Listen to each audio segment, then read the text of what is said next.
Ouais, je me C'est quoi? reculer. Qu'est-ce Garde, garde. Tu peux filmer toute la journée, mais tu filmes pas proche des policiers. Va filmer là-bas. Toi, tu peux me filmer aussi. C'est quoi? Hey, hey! Tu t'en vas là-bas.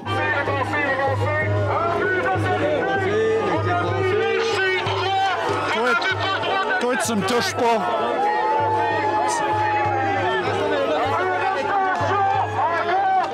Hey! Hey, toi, mon! Wow, wow, wow, wow, wow, wow!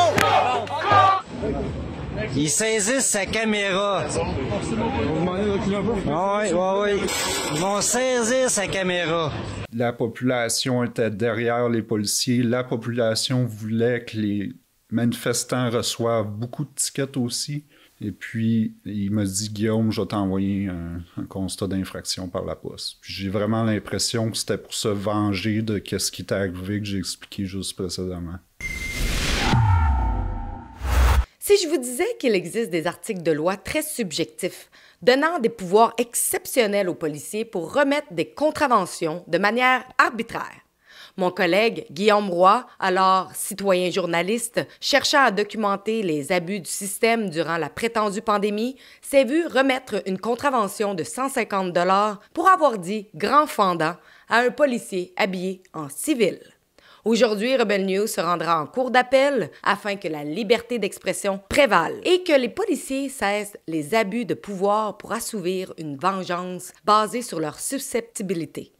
Aidez-nous à riposter en contribuant sur stopperlautoritéarbitraire.com. Au Québec, et spécialement à Québec, durant la période de confinement, les policiers ont manifesté une tendance à l'abus de pouvoir.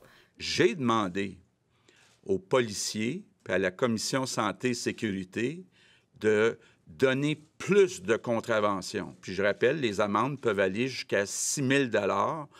Ça va faire. Il faut, à un moment donné, être capable d'envoyer un message très clair à cette petite minorité qui ne respecte pas les règles. Ce qui a résulté à plus de 65 millions de dollars en contraventions COVID, remises à la population québécoise.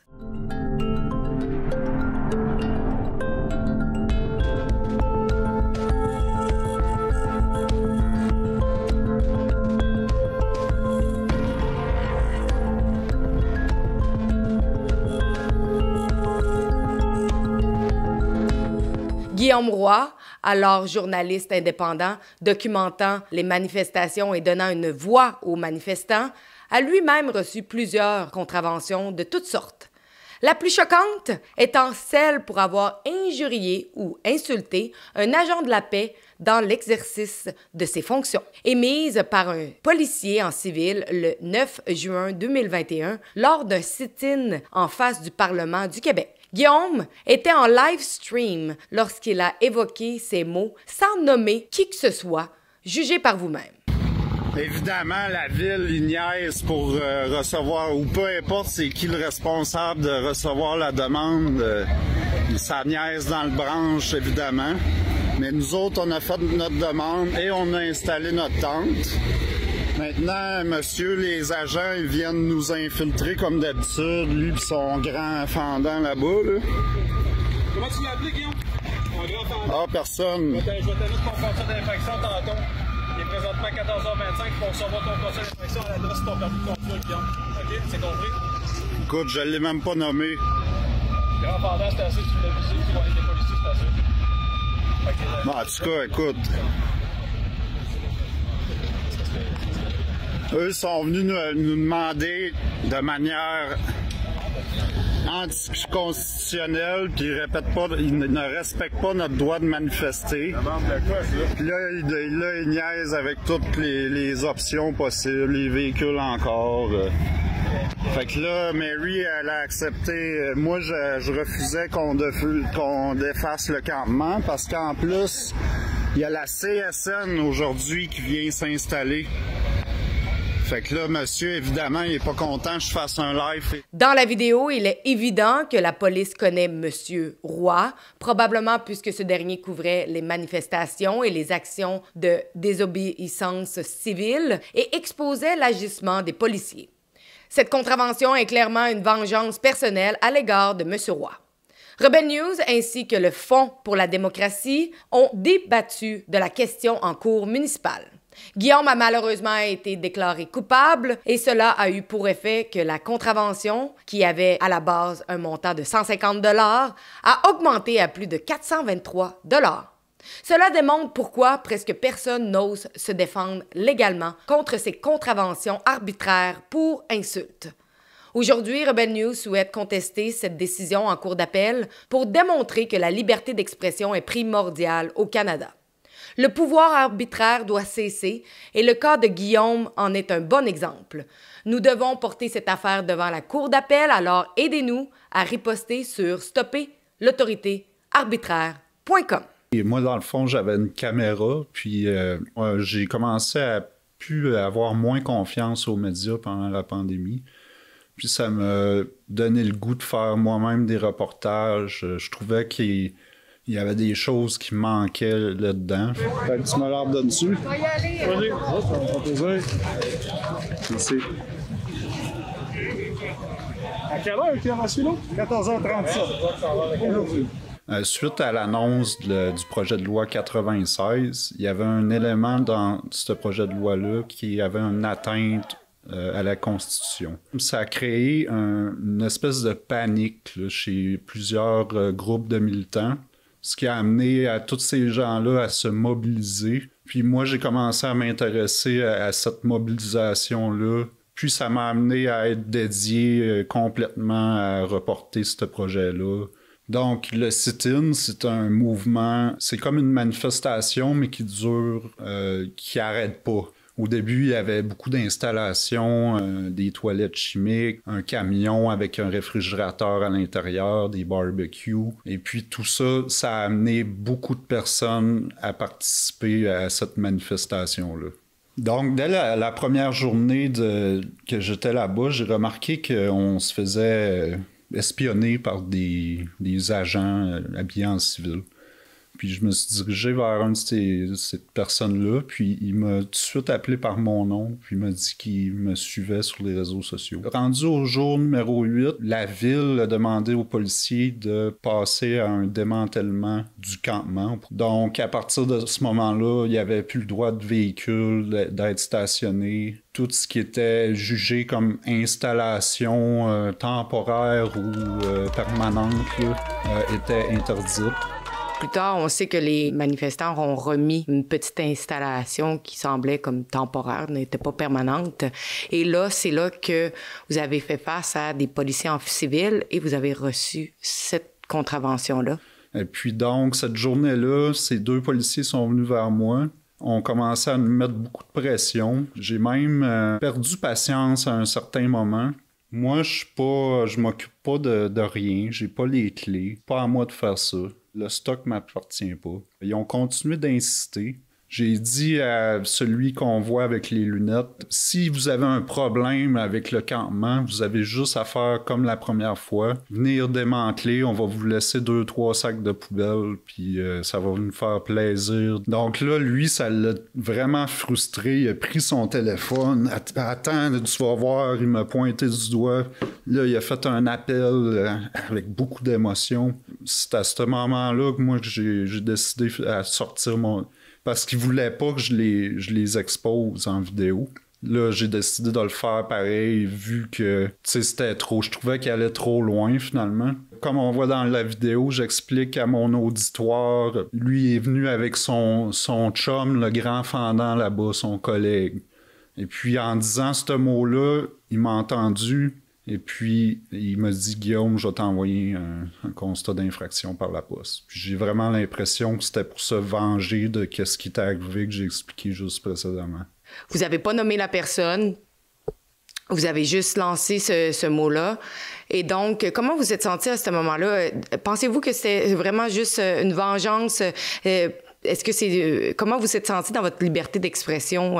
Le mot-clé, c'est arbitraire. Puis c'est ça qu'on bat contre, justement, dans la cause. Et puis tout le monde à qui j'ai montré cette vidéo-là, ils ont tous trouvé ça abusif comme qu'est-ce que le policier a fait. Là. Je pense que la ville s'attendait pas que ça dure genre 15 jours le sit-in parce qu'il y avait des manifestations de la CSN, des syndicats, au début du mois de juin, donc le soir même que l'agent m'a donné la contravention et le lendemain, il y avait une grosse manifestation de la CSN. Probablement qu'il y a eu des gens qui ont mis de la pression pour nous déloger. Bon, vous avez eu une amende de 150 $. Expliquez un peu pourquoi les gens n'auront pas tendance à aller se battre légalement pour un ticket de 150 $ qui est très arbitraire parce qu'on ne sait jamais si ça va être déclaré non coupable ou coupable. Oui, exactement. Les gens, quand ils reçoivent des tickets de 150 $, tu sais, c'est... Moi, si on me l'aurait pas offert de me défendre, j'aurais probablement payé. Mais on m'a dit que cette cause-là était plus importante que ce que je pensais. On m'a fait comprendre qu'il y avait eu de l'abus dans ça. Puis qu'on avait l'opportunité de venir rectifier ça, si on veut. La Ville de Québec, on voit toujours qu'il y a un traitement différent des autres villes dans la province. Ce que j'ai remarqué en couvrant des dizaines d'événements, toi aussi.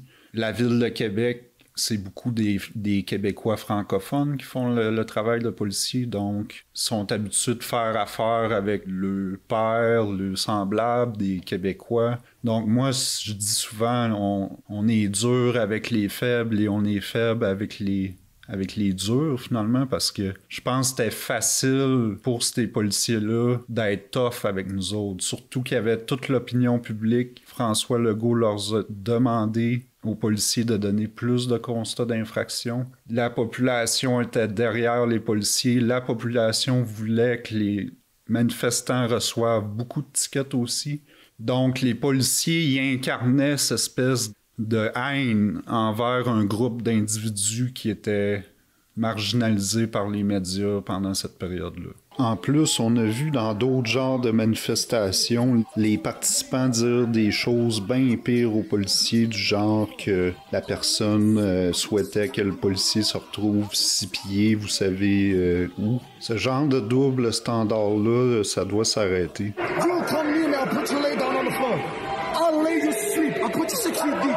Parce que là, Rebel News tient fermement à aller en cour d'appel pour justement prouver que la liberté d'expression est importante, que des tickets d'arbitraire comme ça ne devraient pas avoir lieu d'être.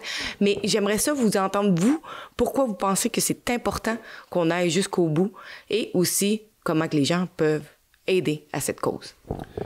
Donc, tout d'abord, une chose qui est intéressante pendant le procès, c'est qu'on a gagné l'argument constitutionnel qu'on a réussi à déterminer qu'il y avait eu un bris au niveau de la constitutionnalité, un non-respect.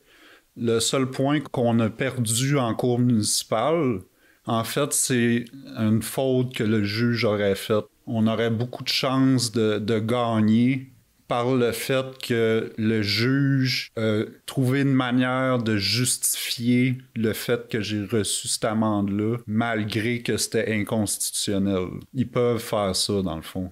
Mais ça prend une vraie preuve qui a été présentée par le procureur, et puis il faut qu'ils respectent la justice, le droit, finalement, ce qu'ils n'ont pas fait. Nous, on est très confiants avec cette cause-là. Nos avocats, c'est quelque chose qui est très coûteux. Et puis, je pense pas qu'ils risqueraient de perdre notre confiance. Donc, vous pouvez m'aider. Si ça vous intéresse de m'aider à me battre contre la Ville de Québec dans cette cause-là, faites un don à stopperlautoritéarbitraire.com, s'il vous plaît. Justement, des lois qui sont très arbitraires comme ça, pensez-vous que le fait de gagner pourrait justement donner une leçon? Ben, qu'est-ce que je vois dans ce cas-ci, comme je l'ai expliqué avec l'espèce de politiquement correct que les policiers incarnaient, les policiers doivent être neutres, en fait. Puis je crois pas que c'est quelque chose qui va revenir à la normale. C'est une espèce de nonchalance que les policiers ont pris pour acquis maintenant. Tu sais, on dit souvent que nos droits fondamentaux s'effritent tranquillement. Ben ça, c'en est un exemple, justement. Là. Puis il faut revirer le courant de bord à ce niveau-là. Le 20 décembre, ça a été la première manifestation qui m'a marqué avec l'intervention de la police. C'est à cet événement-là qu'ils ont commencé à donner beaucoup de tickets. C'était la première fois, puis il y avait des milliers de personnes cette journée-là. C'est votre billet, monsieur. Vous avez 30 jours pour la payer ou la contester. Maintenant, je vous demande de quitter. Ensuite, les policiers de Québec, au printemps 2021, m'ont poussé ma caméra. Cette journée-là, ils étaient vraiment agressifs. M'ont pris mon micro. Tu peux filmer toute la journée, mais tu filmes pas proche des policiers. Va filmer là-bas. Toi, tu peux me filmer aussi? C'est quoi? Hey! Tu t'en vas là-bas! La première fois que j'ai apparu dans un reportage de Rebel News, je m'avais fait confisquer ma caméra par la police de Québec. Ils saisissent sa caméra. Oui. Ils vont saisir sa caméra. Grâce à Rebel News qui m'a défendu, j'ai pu récupérer mes cartes d'enregistrement puis ma caméra. Probablement même que si t'aurais pas été là, il aurait pris ma caméra puis j'aurais eu beaucoup de troubles à la récupérer. Donc les décisions arbitraires viennent pas seulement des policiers, mais de la ville aussi. Pendant le couvre-feu, la ville de Québec était le seul endroit qui envoyait les gens en prison. Donc c'est important de défendre la liberté d'expression et surtout celle-là des médias indépendants. Moi, j'encourage tout le monde à faire le métier de journaliste indépendant. Partager l'information comme ça, c'est, selon moi, le dernier rempart de notre démocratie. Donc, c'est très important de préserver ce droit-là. Ça semble anodin, juste un ticket à 150 $, mais c'est justement le problème, c'est que ça semble anodin puis qu'il n'y a personne qui le défend. Puis nous autres, on va le faire aujourd'hui, puis on a besoin de votre aide. Donc, si vous pensez, tout comme moi, que cette situation est tout simplement arbitraire, qu'il n'y a aucun lieu d'être, s'il vous plaît, vous pouvez nous aider à contribuer pour notre défense légale à stopperlautoritéarbitraire.com. Nous voulons y aller en cours d'appel car il est important de défendre la liberté d'expression ici au Canada.